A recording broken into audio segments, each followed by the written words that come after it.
بسم اللہ الرحمن الرحیم۔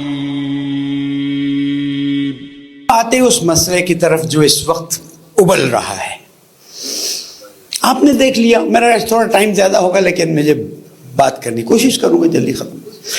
آپ نے دیکھ لیا کہ حقیقت کیا تھی اور جھوٹ کیا تھا۔ 10% لوگوں کو ایسے دکھایا گیا جیسے پورے ایران کو آگ لگا دی گئی، اور 90% جنہوں نے اس کے بعد انقلاب کی حمایت میں، رہبر معظم کی حمایت میں تہران میں اتنی بڑی ریلی نکالی کہ جس کو کور کرنا ہیلی کاپٹر سے بھی مشکل ہو گیا، اس کو بعض بلکہ اکثر بیرونی میڈیا نے اگنور کیا اور کہا کہ یہ اے آئی سے جنریٹڈ ہے۔ آج ڈون اخبار میں پڑھ لیجئے کہ اے آئی سے جنریٹڈ کس نے کام کیا اور کیا کام کیا۔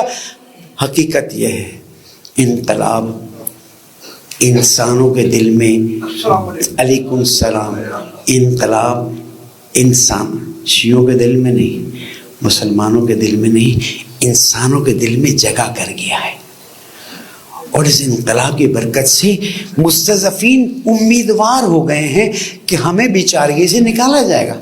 اب دیکھیں آئس کس طرح سے ظلم کر رہی، شکر ہے آج پاکستان کے اخباروں نے کچھ ان کی تصویریں بھی ہیڈ لائن میں دے دی کہ کس طرح سے ظلم ہو رہا ہے، ورنہ وہاں کو سب بھلا دیتے تھے اور ایران کو سب یاد رکھتے تھے۔ یہ بات واضح کر دوں، رہبر معظم، ہم مستضعفین، ہم مستضعفین شیعہ تو ہیں ہی ہیں، ہم مستضعفین کی ریڈ لائن ہے۔ ان کے بارے میں جو تم الٹی سیدھی باتیں کرتے ہو نا، اس کی وجہ یہ ہے کہ تم نے مکتب کربلا کو سمجھا ہی نہیں ہے، تم نے مکتب ولایت کو سمجھا ہی نہیں ہے۔ مکتب ولایت کا ایک عام مومن اگر میں کھڑا کر دوں اور اسے کہوں کہ تو یا ولایت مولا کائنات کو قبول کر ورنہ تجھے گولی مار دوں، میں مسجد میں کھڑے ہو کے باوضو کہہ رہا ہوں وہ گولی کھانے کے لیے تیار ہوگا، ولایت کو چھوڑنے کے لیے تیار؟ تو تم ایک عام مومن کو مارا نا، 28,000 شیعوں کو مارا نا تم نے پاکستان میں انقلاب کے بعد۔